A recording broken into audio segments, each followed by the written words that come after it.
There you There we go. go. There you go.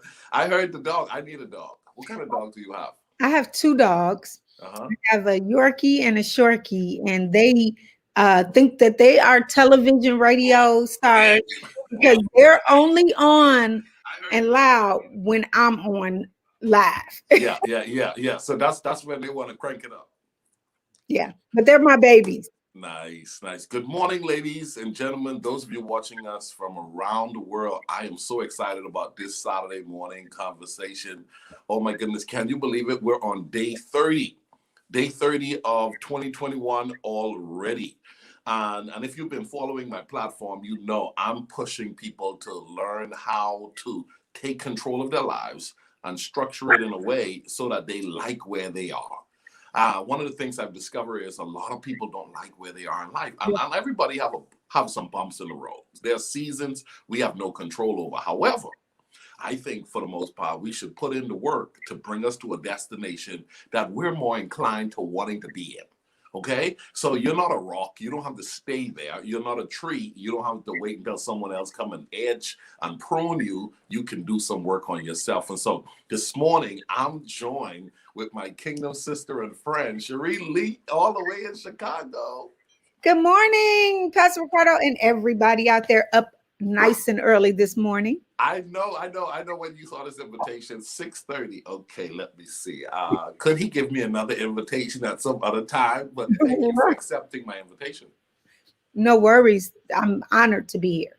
How's the family? How's the weather? How is Chicago? So we're supposed to get a snowstorm today. Wow. But you know, it's Chicago. And so people who live here in the Midwest, we know. Yeah. Family is great. We're doing well. Nice. But you know, we had a little slithery of a snow. It's just like some dust. And we felt the ball. We felt like it's happening in Dallas.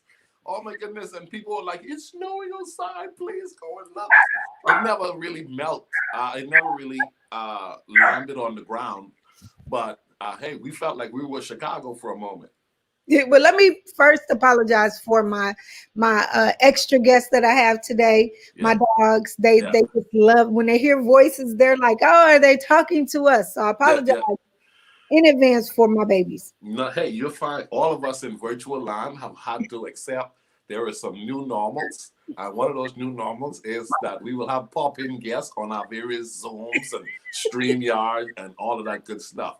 But let's talk about you for a moment. I'm really glad that you've been able to join us. We have so many people that will be watching this live, not only during the time, but we're live on YouTube. If you're watching us on YouTube, please subscribe to our channel. We're live on Twitter and we're live on Facebook this morning. But there are a lot of people who will be watching the rerun. Tell our viewing audience a little bit about yourself. So I'm Sharee Lee. I am originally born and raised in Detroit, Michigan. Okay. I actually moved to Chicago because of my husband. We met in college at Kentucky State University. He was from Chicago.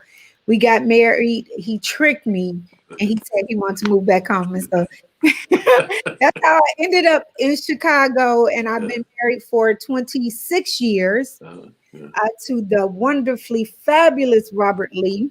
Yeah. We have 3 children, all of whom are grown and gone. Yay. Yay. I'm doing wonderfully, by the way. And I'm an ordained elder minister pastor. And then I also am a restaurateur. My husband and I started a restaurant, live entertainment spot that we're super proud of called Culture in the south suburbs of Chicago. And then my day job, I work for a record label. I am the artist and repertoire leader, director at an independent label group with 4 imprints. Kingdom Records, who is our flagship label, and that is the home of Shekinah Glory Ministry. And then we have 3 other imprints with all genres of music. So that is who I am and what I do. Nice. Well, you move Detroit and Chicago, they aren't much different when it comes to the weather. No, not at all. You That's why know? I actually wanted to move to Texas. Yeah, I told my husband that's neutral ground. yeah, Your yeah, family's not there, my family's not there, yeah. and it's warm. And he didn't go for it, so Yeah, he didn't go for it. He said he wanted to shovel some snow. it's something. At some point, you got to go outside and push that snow off that windshield. At You some, know, hey, so you know what? For a long time, you mentioned a little bit just now. You've been in the gospel music industry. Tell us a little bit about your start there. so what's funny about my start was just being a church member. Yeah, Um, I happened to actually, when I was in Detroit, I was a member of Perfecting Church, hmm which is Pastor Marvin L. Winans, yeah, which is now Bishop Marvin L. Winans, hmm and Perfected Praise recorded, and I was a part of the recording. So I was a part, just at the church, yep, part of the choir. We yep, recorded. yep, yep. When we moved to Chicago and joined Valley Kingdom Ministries, um, I was I joined there, and then a year later, I started working at the church. Okay. And so I joined the praise team as well. And lo and behold, our praise team recorded. And that praise team happened to be the kind of glory ministry. Yep. And so because I was working at the church at the time, I worked closely with Pastor Rose Harper, who was the minister of music at the time, also the orchestrator of the project. And so I kind of helped her out a lot administratively as far as that. And so over the years, I just ended up working at the record label. Yeah, And yeah, so kind of, I tell everybody I started off just as a church member. yeah, yep. You know, if he was faithful with little, God will bless with much. Hey, so you just, hey, wherever I come in, I'm going to serve at, and look at what God can do. That's amazing. Looking back over your journey, ladies and gentlemen, we have Sharee Lee joining us. She's all the way there in Chicago. I'm in Dallas, and we're influencing the world via social media this morning because you know what? I wanted to talk with her because I believe there are a lot of people on their journey to discovering themselves and doing the work to make this year their best year possible. Now, I want you to listen to her story and I want you to tap into some of the things we'll get a chance to talk about. But as you look back over your journey in the music industry, what would you say was one of your most memorable experiences that you'd be like, oh my goodness, it was this moment that I thought, wow, this is amazing. We must have arrived. So, like you said, with Shekinah Glory, God just took our little small praise team and just took us literally worldwide. Um, and all we literally did was record our worship and ministry, and it just blessed people. And so, one of my most memorable moments is we had the opportunity to travel to Brazil, Sao Paulo, Brazil, and we participated with Hennessy Church in this something that I couldn't even imagine. It was a recording. There were 10,000 choir members. I am not kidding. Wow. We did this recording in a stadium, and the stadium was full of choir members. And there was like 10,000 choir members and 5,000 dancers literally on this soccer field in Brazil. And I remember standing on that platform thinking, what am I doing here, Yeah, God? yeah, yeah, Like, yeah. what am I doing here? And um, at the time, I led a song on the project that we were recording called Rain Jesus. hmm And so I had to learn all these songs in Portugal. And so this song that I had sang on Shekinah Glory's CD in the States, I was in Portugal singing it in in Brazil, singing it in Portuguese. It was absolutely mind blowing. That moment right there was my big, what am I doing here, Yeah, God? yeah, yeah. Yeah. God will do it. You know, I like it. I like it. I like when we just accept the fact that on our journey, if we open ourselves up for our potential to be used at any given moment, God will open doors that just continues to blow our mind. You started out serving at the church. Tell us a little bit about your church journey. A lot of people, I still serve at a church. I love my church, my local church here in the Dallas area. There are a lot of our viewers who are connected to a church, and some would have been serving at a church. But over the years, you've served at a church. Once again, you said when you were in Detroit, you were plugged into the local church. You went into Chicago, you got plugged into the local church. You didn't only get plugged in, you went ahead and decided, I'm going to serve there, work there. There's one thing. Hey, they said, and you know this, you own the restaurant as well. We'll talk about that a little bit later. But they said, you know, when you go to a restaurant, you said, that's my favorite restaurant. There's a difference between having it as your favorite restaurant to eat and having it to work in the kitchen. The dynamics of the management side of being in the kitchen is different than dining there. Well, the same thing with churches. There's a big difference between worshiping there and working there. Talk to us about a little bit about your church journey. So like I said, I joined Valley Kingdom Ministries. A year later, I started working there. I actually started as a ministry assistant. And so at our church, what that meant is we had all these ministries, like 70 something ministries. And I was on the team that provided the administrative assistant for that. So we would make the agendas and, you know, the copies and the flyers and, you know, make sure the ministries had everything. So that's how I started working at the church. From there, while I was working there, I noticed that we did a lot of special events, but there was no project coordinator for it. I literally wrote a proposal to my pastor, told him, hey, there's a position missing at the church as special events coordinator. I think that should be me.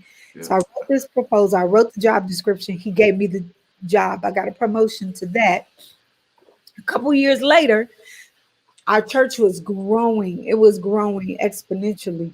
And I said, you know what? We have a youth pastor, but we don't have anybody dedicated solely to these children. We need a children's pastor for this church. So I wrote another proposal, research, and told him, you need a children's pastor. That needs to be me. Hold on. Let's stop for a moment. Let's stop there. I like the confidence, okay? We're talking about free to be me. That's really what this whole talk about. But let's roll back a little bit. And I want y'all to watch this. Once she saw a need, and there's always a need, and every leader loves problem solvers. Every leader. We have Gina Hampton. She's from Chicago. She says Chicago's in the house. And Carol Crockett, she says, I love Shekinah Glory. We got all kind of people watching. But you solve the problem, and leaders love people who solve problems. So first and foremost, if you're watching this, you can't just be an observer. You have to be sharp enough to identify what's the problem here. But in addition, you went a little bit further and you put a proposal together.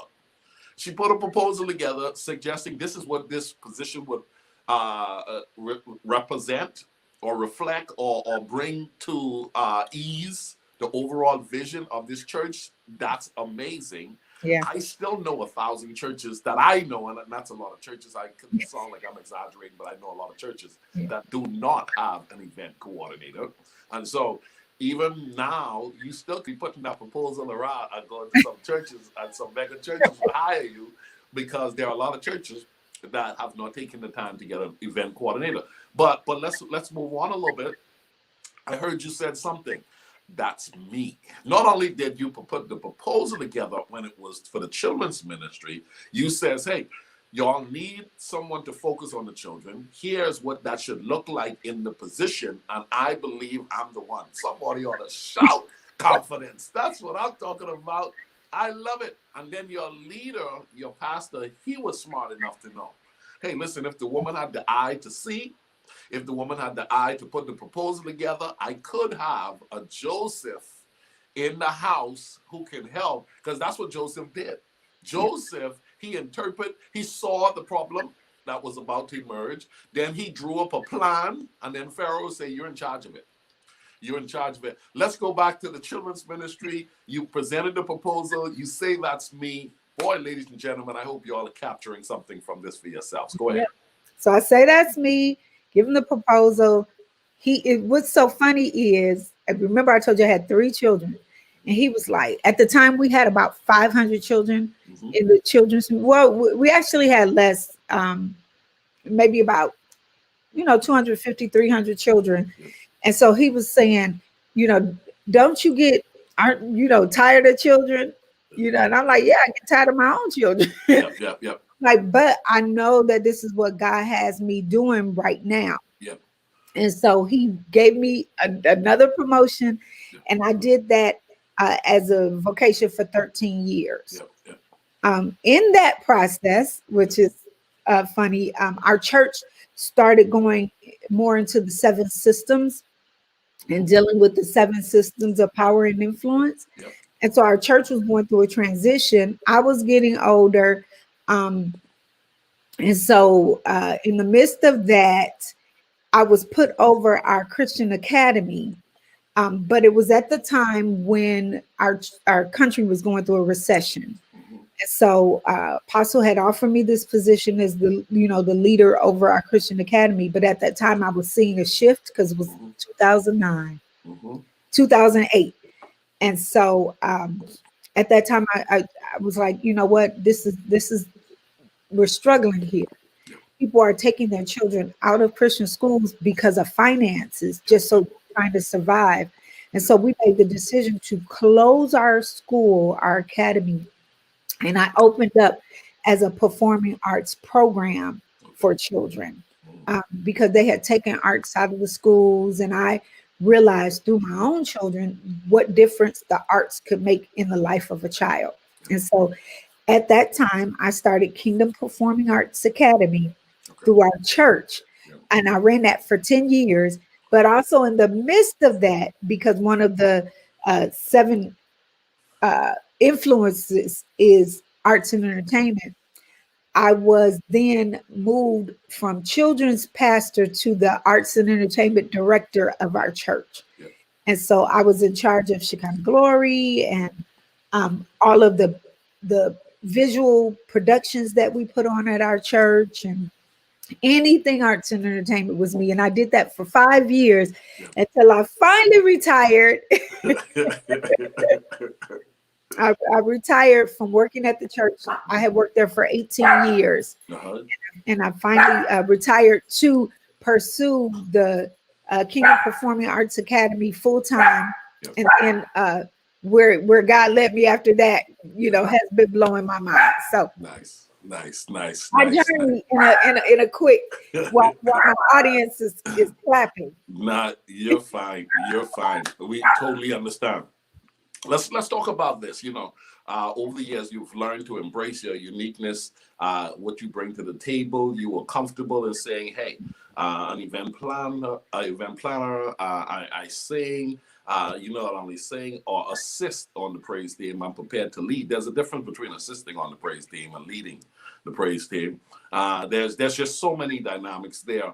When did you discover, and how did you discover? Because this is really the gist of what I want to talk about.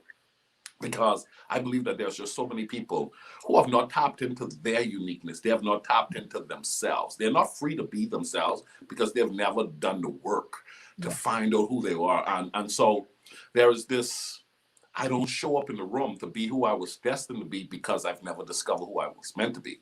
And so there's so much more in all of us, I believe. But you started tapping into that. What helped you to tap into what you brought to the table and your ability to step up to the plate and say, I can do that, or I see that, and I can help and assist in that area? You know what? Ever since I've been a little girl, I've been different. Mm-hmm. I've been totally outgoing. My mother would always say that I would just walk up to anybody and strike up a conversation. So that's always been who I've been. But what's funny about that is on the inside, I feel like I'm really reserved and shy. Yeah, yeah, yeah. On the inside, That's how I feel. I feel reserved and shy too. I know I'm the. but no, people see me as this, Yeah. but on the inside, I'm like contemplating. Yeah. I go through a whole thing before I even do all that approaching. My process is just probably a lot quicker than the average person's. Okay. But on the inside, I really do feel like I'm just a little timid and shy. But I really make a conscious decision and effort to just go beyond that. Yeah. I am a person that believes, as you could probably tell, that you kind of got to make sure you're charting your path. Yeah. And so I do not leave anything up to anybody else to do for me. Yeah. Yes. Because I my husband, I love him. My mother, I love her. My children, I love them. But the reality is, there is no one on this earth that has my best interests at hand better than me. Yes, that's so good. It's better than me. Yeah. Again, as much as my husband loves me, he doesn't have my best interest more than I do. Yeah. And so that's kind of been what I've lived by. Yeah. You know, if it's been something I wanted to do, I am a person that's like, try it. If it doesn't work, try something else. If that doesn't work, try something else. And so I did that until I realized, you know, what was best for me. Well, hello, everyone. He's joining. Yeah, yeah. Let me ask you this. You tapped into something just now. You know, you tried stuff. You moved on from stuff. Some people don't know how to move on. That's one part. Some people don't know how to move on. And then some people, if something doesn't work out, they hold that as not necessarily a learning moment, more like they hold it as a failing moment and allow it with the term failing as a weight rather than a learning moment as a lesson. What kept you just kept it moving rather than suppressing whatever moments that may have not gone the way you wanted it to go to be the thing that suppressed you? You allowed it to just shift you and you kept it moving. Where did that come about? You know what? I've just always, for one, I'm the type of person, I'm always looking for what I should be doing next. Yep. You know, and I don't know if that is always a good thing. Yep. You know, just being honest. Yep. But I'm always thinking about, okay, what else can I do? You know, because I believe that God, one thing I know, that God has placed a lot of giftings in me. Yep. And I'm not leaving this earth without using every last one of them, figuring them all out. And so I was like, oh, you know, because I have several businesses. I have a face painting business that I started when I was a children's pastor because I would call face painters and they would be so high. And I'm like, I could probably do that. And I literally was like, let me try this. Oh, I can do this. And now I'm face painting for children's ministry, and people are like, do you have a card? Can you please paint for this? You know, so I'm like, okay, that's another stream because that's something God placed in me. Just speaking to other people and encouraging them. That's, again, I told you, you know, I feel like I'm shy and reserved. I know that that's something that God has placed in me. And so, you know, my husband and I started a vlog on marriages, you know, and because we are so transparent, you know, that people wanted to hear from people who, you know, have been through something. And so, you know, for me, it's just always been, you know, okay, God, what else have you placed in me that I can use for your glory while I'm on this earth? Because I just don't believe that God has placed so much in all of us. It's not just me. He's placed so much in all of us. And it's like, why not use it? And then again, if it doesn't work, if it doesn't, you know, pan out, it's something else in me that I can use. Come on. With this restaurant, this is not the first restaurant that my husband and I have had. We had a restaurant 10 years ago. Wow. And, you know, it was doing okay, but it wasn't anything like culture. And my husband always wanted another restaurant after we closed the first one, because we closed it. We weren't ready. We didn't know what we were doing. It was too much. And then we ended up having a house fire, lost our house in a fire. And it was like, look, we need to reevaluate this whole life thing. And we shut it down. And it was 10 years later that we opened Culture. And now we know we're supposed to be doing Culture and the pandemic. Wow. Well, that's a great segue, because my next question to you is, the pandemic happened. We're still continuing to experience seeing this pandemic. There's so much disruption in the world with your business, with your ministry, with your various opportunities that you've been given during any given year as a person who, you know, is connected on so many fronts. What kept you going as a difference maker, an influencer, a leader? What kept you going when, oh my goodness, everything felt as though it came to a halt to some degree with this pandemic? Well, let me be totally honest. So we just opened our new restaurant on December 31st, 2019. In March of 2015, March 15th, 2020, our governor shut down everything Yeah, yeah, completely. Now I'm in the entertainment business. yeah, And so all of my artists that we were working on tours for, that stuff shut down too. yeah, Then shortly after, I had stopped serving in children's ministry, years ago, but my daughter is not a children's pastor, so I was serving with her. So now that shut yeah, down. yeah, So yeah, literally every single thing that I did in my life yeah, shut down. yeah, yeah. Now I didn't just dun, dun, dun, dun. I was like, God, What's are up? you are you playing right now? Is this personal? I know it's global, but is this I personal? and I literally was like, the first thing was, because I'm a believer and I have a live entertainment spot Yep, that is a restaurant bar. yep, And so I'm just like, now, Lord, yeah, yeah, is it because I got a bar? yeah, yeah, And I'm being honest. And yeah, so yeah, yeah, it took a couple of weeks yeah. for me to kind of say, okay, what's going on here? Mm-hmm. Because I was in a little slump for a Yep. moment. And Uh-huh. actually, I took one of your workshops Mm-hmm. and read your book. Yeah, yeah, yeah. And I said, let me get myself together over here. Hold on, hold on. And so Yeah, I yeah, started thinking, okay, God, what do you want me to be doing now? yeah, What should I be doing? And so I write plays too. I forgot yeah, to tell you that. yeah. I'm a playwright. And so I started, working on some ideas for some plays. And then this is the 20th anniversary of Praise is What I Do for Shekinah Glory this year. Okay, And so I was working on a play and a tour for that okay. beforehand. And so we had to shift. And so I started working on a new project as it relates to what we're going to do to commemorate the 20 years of Praise is What I Do for Shekinah Glory. Yeah, I started thinking of how we can reinvent this restaurant that we had only had for 2.5 months. yeah, So when we can open the world back up, we're ready for whatever. And so what I did was I started thinking about, like before, all this stuff God you places in me. And I know that even though every single area of my life is shut down, my life isn't shut down. yes. I'm still living. Yeah, So as long as I'm still living, you have something for me to do. And that literally, I'm not trying to be deep, yep, yep. Right. that's just it. I'm like, look, God, you got me still here for a reason. Let's do this. Let's Yeah, go. yeah, yeah. And that's really what God did. And Wow. so, you know, because I'm telling you, me, Sharee, I was ready to roll up in a ball. I'm like, what is going on? So it took me a couple weeks, Yeah, of sitting around the house doing absolutely nothing. yeah, I'm not even nothing. I'm serious. Me and my husband are blessed and we have a really nice home, but it's just me and him.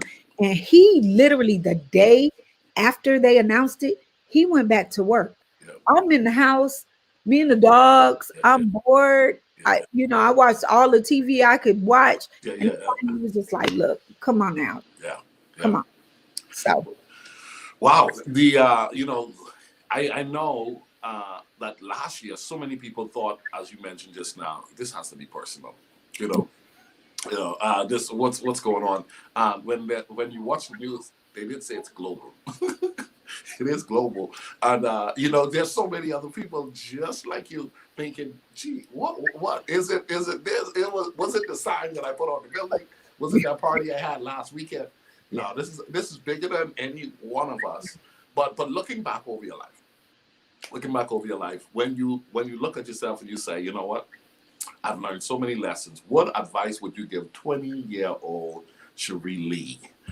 Looking back and saying, you know what I know now, I would, oh man, had I known this at 20, because I'm saying this for those who are viewing, who wish someone would say that to them and be able to capture something that you like. I'm not there anymore, but if I was there, this would be the lesson.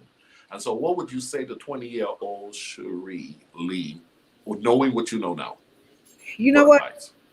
advice? What I would say to 20-year-old me is be you.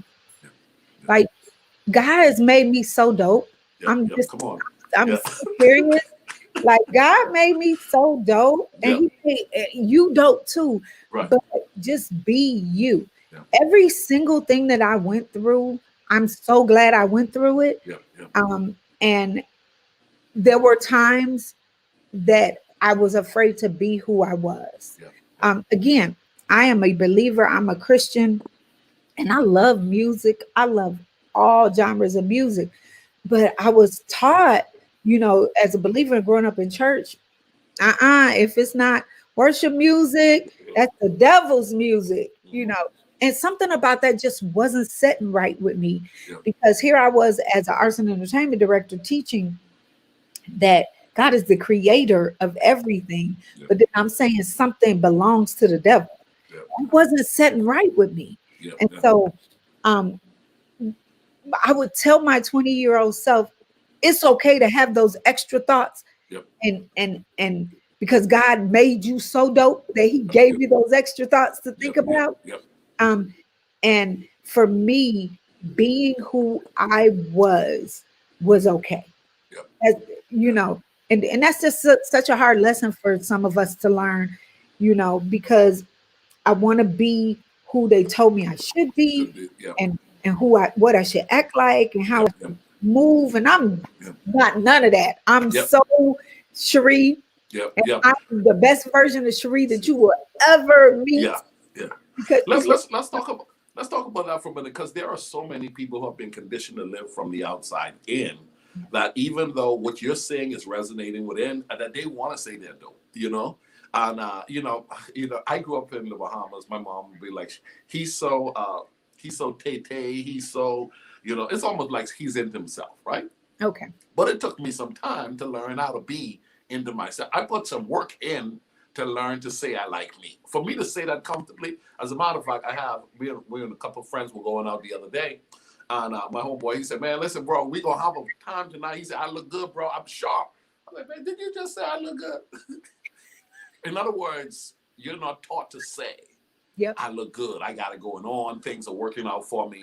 And so many people are in that space. And then you find yourself in communities or tribes or just family groupings that would try to be like, you're a little bit too much into yourself. People actually go as far to say that. Yeah. And I've been in church environments where they tell you, pride coming before a fall. Don't be too highly minded. Don't be all into yourself. And so sometimes I think that is birth out of the idea to suppress the light that's in you, that distinguishes you from everyone else. But it takes a lot of courage to shine. And so I remember maybe 2 years ago, you probably saw one of the shirts I produced a couple of years back. And it was like a revelational moment for me when the Lord gave me, he says, don't hide your shine. I print that as a shirt. It said, don't hide your shine. And it was at that moment, and I could see and I could hear people saying, oh, he into himself. And I had to ignore that. I kept ignoring it. And then I heard one guy, he's a little arrogant, he's a little cocky, right? And I had to keep pushing past that, because I'm like, listen, I know I walk in rooms where fellas, I feel small because of their level of confidence. And I don't call them arrogant. It's just that they've developed their confidence a little bit more than me. And so I understand that for those who didn't develop confidence, I may make them feel a little some kind of way. But I'm not trying to make them feel some kind of way. I'm trying to be the best me, just as you mentioned. Yeah. Talk to us about that, because it takes courage. And I heard you said, growing up, you were a little bit different already. You reinforced that as you were growing up. There are a lot of people who are 30, 40, 50, 60 and still haven't captured. You're different for a reason, and show up as who you are and love you. Yeah. And again, sometimes, I'm the walk into the room, yeah. And like I said, on the inside, I'm like, but then I'm like, you know what? Get over it, Sharee, because you here. Yeah.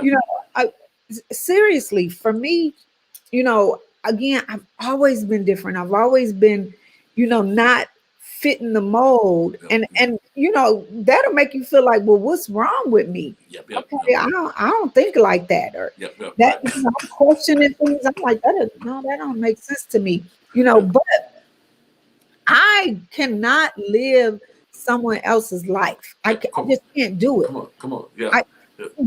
I can't do it. Yeah, and so I realized, I'm like, look, this is me. Some people gonna love it, some people gonna hate it, but it's me, And I try to be a person that treats people right, and does what I'm supposed to do for people. But what I do not do is worry about what people think about me. Yeah, In yeah, like so serious. yeah, Like, yeah, don't worry about what people think. Because I'm yeah, like, listen, you cannot come and live this life for me. yeah, And if you don't like the way I'm living it, you're gonna have to get over it or yeah. not. Or not. Or not. Hey, listen, I got one guy called me up. He had has my number. He said, "Hey man, I saw your book. Why you put your picture on your book?" What? Why did I put my picture on my book? That's it. And then he says, "Hey, I see you always on your flyer. I think that's a little much." Some people brave, bold enough to say that to you. Now, I'm glad I'm comfortable enough in my own skin and liking the mission that I'm on to accept it. But I'm using that example because Sharee, there are people who would not sleep at night because someone said that to them. Yeah. There were some people who will go into a state of depression. Oh, did I make a mistake on the book cover? Oh, I think I definitely need to pull back on the picture. Oprah was the only one on the cover of her magazine the entire time. Okay. She said it coming out the gate. Listen, Okay. have people fight over my magazine. It's mine. She said it out the gate. So just speak into the life of that person who struggles with when someone says something, because people are saying stuff and they don't realize that dude had no clue the work that I put in to become confident enough to see my picture on the book. I mean, that was some work, okay? That was some work. Listen, I had to get to like me enough to believe in putting me on the picture of something. And so someone calling that out, if I was still in that place where I wasn't quite sure of myself, I could have started retracting. And the amount of blessings that I'm hearing through comments, remarks, and messages of people saying thank you for the book. And then I've had some people who say you look sharp on the book cover, just so you know. So talk to that person that's watching us. That is a little bit too reserved to the point when someone says something, they overreact and they allow the outside voices to dictate what they had a piece for on the inside. Okay, so first of all, let me keep it 100. Mm-hmm. There is a process every single time that happens to me when somebody says, "Oh, she thinks she's all that," or, why is she doing this? I don't immediately think. My initial thing is, well, should I be doing it? And so there is a process for me. I don't want anybody out here to think, I am dope. I'm super dope. Yep. But I have to remind myself that I'm super dope. And that's what I would say. Yep. Is you have to remind you of who you are, Yep. who God made you. I literally have to do that each time that happens. When we had to close that restaurant, even though the rest of the world was closing, it felt like you said, like a personal failure. And I had to say, you know what? Hold on. Reinvent yourself. How can you do this? And so in Illinois, we literally just opened for inside dining last Saturday, 1 week ago.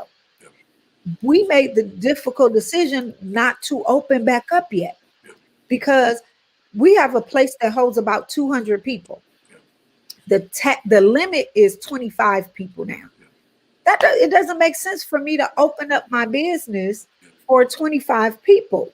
I can't, pay the staff like that, keep the lights on. And so I'm like, okay, God, what you've been doing in these last 3 months that we had to close again, you're going to sustain us. Now, in that process, I'm thinking, what are people going to think about the fact that we can be open and we're not?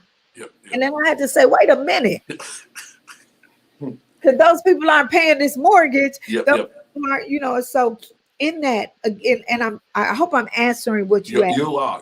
Go ahead. In that, I had to say, okay, you know what? Put away those voices because God gave this to you. God didn't give culture to those people out there who don't have the money to put into it. God didn't give, the idea for face it, face off. God didn't give lovely deals. God didn't give lovely styles. God didn't give all this stuff to all these other people. He gave them what he gave them. But what he gave to me, I have to make sure that I'm a good steward over it. And that's not just the businesses. That is the character that he placed in me. all this dopeness, I got to be able to be a good steward over. And so that's what I want to tell everyone out there that God has placed whatever in you. It's something in all of us. Yep. Even the person that you think is not worth anything, God has Yep. placed something in them. Yep. If you just take that and allow God to do what he needs to do in you constantly, I'm checking my character. Yep. Constantly, I'm checking my motives for Yep. why I do stuff constantly. So I can be the best Sharee Yep. that I can be. Yes, that's awesome. That's awesome. Let's dive into this as we bring our talk to a close. What does effective living look like for you? You've had an incredible journey. You've experienced a lot. And effective living looks different to a lot of people. It's like success. Success varies to a lot of people. And so, what does effective living look like for you? So effective living for me is constantly getting better. Yeah. Constantly getting better. There is a Japanese term called kaizen, and I kind of try to live my life on that. And kaizen means continuous improvement. Yeah. And so for me, effective living is continuously improving. Yeah. I don't feel like I've arrived ever. I don't feel like I've made it. Effective living is getting better Yeah. every day. Yeah. Every single day, I'm like, okay, what can I do to be better today?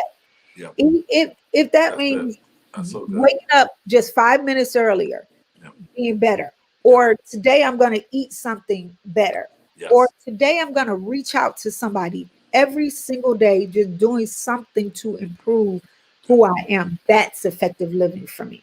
My God. Boom. That's well said. I like it. I like it in every way. And because, I've been saying for years, getting better with age. And it's so connect with the term which you just mentioned.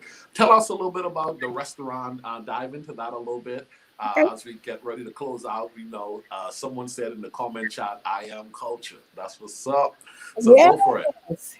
So the name of our restaurant is Culture. So interesting story, real quick. Um, my husband and I, it was our 25th wedding anniversary, Yeah. and he said, "Hey, I want you to go somewhere with me on Saturday." I'm like, "Okay, well, how I need to dress?" So he was like, "Oh, it doesn't matter." Yeah. Well, that day, my daughter had a pop-up shop. And so she's a clothing designer and has a boutique, online boutique. And so I had on this little crop top with her logo and stuff on it. And I came out to the car. He was like, "Where are you going?" Yeah. Yeah. When you said it don't matter, he's like, "It's gonna be people where we Yeah. are." So Yeah. I'm like, "I'm not cute." So I Yeah. go in, I change my clothes, we go and we drive about 8 minutes away.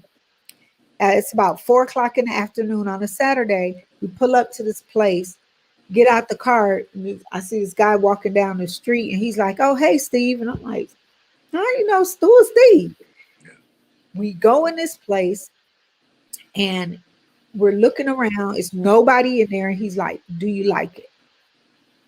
And I'm like, "Okay." So now I'm thinking, "Oh, he has rented out a restaurant for us to eat in for our anniversary." But it was no employees in there. So I'm like, "Well, what's going on?" I looked, as soon as I walked in the place, I loved it. And he said, "I want to buy it." And so I'm like, "Oh, okay, you just want to buy a restaurant?" Yeah. Yeah. Yeah. Yeah. Yeah. And so I'm like, "Okay." Yeah. And so that started the journey. That was in August, and we didn't close until December 6th. Um, on the place. And again, we opened December 31st. And again, I struggled because it had a bar already. And it was like, do we close the bar? Do we, and we made the decision to keep it open. And when I tell you that we have done more ministry we probably been open like 6 months with all the closures. In that time, then the whole 18 years I worked at a church, because at the church, I'm getting a lot of church folk. Yep. Yep. Yep. But at the bar, there's a lot of people who don't know Jesus yet, and it gives us the opportunity to minister. I'm like, "God, you could have told me this a long time ago. The fish coming to me." But it's a really, really dope place. We do live entertainment. when the world was open, there was a place where you could just play games, and we literally have board games and things just where people could just come, and it's a great place for families to come. It's a safe environment. It's just the dopest place, and I'm not saying that because it's mine, but it really is dope. So, like I said, even though the Illinois is open, we've decided to just do events right now. And so we have our Super Bowl party, our safe, socially distanced Super Bowl party that'll be happening on next Sunday. And then we have a special Valentine's weekend where on our Saturday shows we have live band because that's what we're known for, live music. And then on Sunday we have a comedy show. So it's just, great things going on at Culture. We will survive this pandemic. And if you're in the Chicagoland area, we'd love for you to stop by. It's in Homewood, 18031 Dixie Highway. Just look us up, Culture Food and Entertainment. That's us. I remember last year, me and the crew, we were planning, we're going to surprise y'all. We're going to pop in. I said, I'm always in Chicago. I was telling some people, let's look at this date. Let's surprise Sharee and let's come in strong and have some good energy to support the business. And I wanted to have that experience. And then last year, I went to the Bahamas one time, didn't do Chicago. I've done Chicago every year for probably the last 10 years and did not go. Had 2 bookings for 2020 and those both were canceled. That's when I was coming to Culture. And so I'm looking forward to 2021, Yes. doing some travel again. But man, great stuff. Closing thoughts to someone that's watching. I am free to be me. I love that. I still believe that it is a message you can't say enough because unfortunately, I've said it to my son, and I think he got that thing on lock. He's so much ahead of me when it comes to confidence. Okay, that's my children. They compare us on steroids. Exactly. Yeah, he got that thing on lock, and so. But there are adults, I'm finding out there are more adults struggling with this. Yeah. And so just give us a closing remarks in regards to I'm free to be me. Embrace it. And so there are billions of people on the earth, but there is only one you. Period. There's only one you. And so why deprive us of not having the awesomeness of you by you trying to be someone else? We need your uniqueness. We need your gifts. We need your talent. We need your thoughts. We need your innovation. We need all of that. And we need it to be from you. And so I encourage you today to tap into all of that because I need what you have. And I can't be my greatest without people like Ricardo being his greatest and without you being your greatest. The reason I'm so dope is because of all the other dope people that God made in this world too. I told y'all when I went down, I got on Ricardo's coaching workshops. When I got depressed and I was getting depressed, I read that book. I'm not even no cap, as the young people say. Yeah. No cap, like for real. And so it's not just about me being dope for me because I am dope for me, but I am dope because I know somebody else needs this dopeness. I'm dope because I know that the world couldn't be this world without me being the dope person that I am. And so don't deprive us from your greatness. Be who you are. Yes. Every bit of you. Yeah. If it's not like what you see, it's okay because we need you. Yes, come on. We need you, Sharee Lee. Oh my goodness. This was so good. Saturday morning wisdom for those of us who are deciding to live our best life now. Days are expensive, people. Learn the lesson and go ahead and live on, shine on. Yes. Be bright. Be bright. You may need to be the brightest person in your family. You may need to be the brightest person in your church, your job, the community. You may be the person who shines the brightest that has ever come from your school. It doesn't matter what they're doing. It matters what your potential demands of you. Yeah. And so if God's calling you to more, embrace that more. Listen, man, I'm so excited about the future. Sharee, I am so looking forward to coming to Chicago and enjoying you guys' restaurant. I can't wait to have you here. I know. Now, here's the deal. I got some other friends who are telling me come during January, February. And I said, I was thinking about it, and they said, oh, it's cold. It's Chicago cold. They said it's a different kind of cold. I said, I don't know what you're talking about, but I want to experience it. So I'll let you guys know. Okay. You come here, I'll come to Dallas. Yeah, yeah. You guys will enjoy it when you guys come to Dallas, and you've been to the Bahamas a few times. I'm hoping that we get able to do the October trip, and tell Pastor Lee, tell your husband he needs to pop in on this trip this time. I know. Listen, he's not leaving coaching right now, though. No, I know. Yeah, exactly, right. Not even in October, but maybe next year. But I know. I got you. Well, sis, thank you very much for joining us this morning. Ladies and gentlemen, thank you for joining us. Please, what I want you to do is tag someone that you believe would have enjoyed this conversation, because one thought, one nugget, one principle can awaken something in somebody's life that was dormant for years, that have never been tapped into. And so I believe the conversation we just had is going to help someone. Thank you, guys. Have a great day. Bye-bye. Thank you again, Sharee. thank you for having me.